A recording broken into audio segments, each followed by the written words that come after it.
В эфире прогноз погоды. В прошедшие выходные зима утверждалась в правах.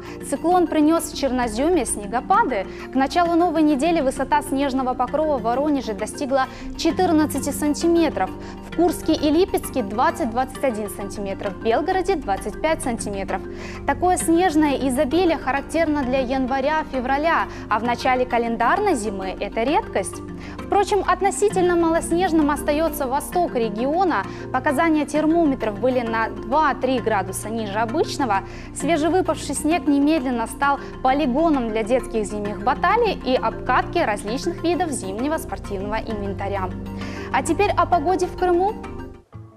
На западе полуострова, в Евпатории и Черноморском утренние облака не продержатся долго. Во второй половине дня будет царить ясная погода без осадков. Утром пасмурно -3, днем ясно -2, ночью -5. На южном берегу Крыма, в Ялте и Алуште пасмурное утро сменится ясным днем и безоблачным вечером. Утром небольшой дождь +3, днем ясно отпустится до 0, ночью -6. На востоке Крыма, в Феодосии, Керчи, Судаке днем и вечером небо будет безоблачным и ничто не будет напоминать о пасмурном утре. Однако утро ждем все-таки пасмурным с температурой воздуха +1, днем облачно -2, ночью -4 без осадков. На севере Крыма, в Джанкое и Красноперекопске небо будет покрыто облаками только до рассвета. Утром оно очистится и будет ясным до самого вечера.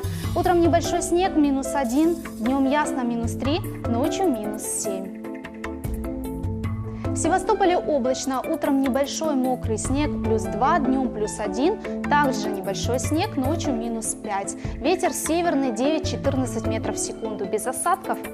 В центре полуострова и в столице Симферополе переменная облачность, небольшой снег. На дорогах гололедица, ветер северо-западный 7-12 метров в секунду. Утром -2, днем -5, ночью -10. Больше осадков не ожидается. Берегите себя, согревайтесь теплым чаем в кругу любимых людей и оставайтесь на телеканале Милет.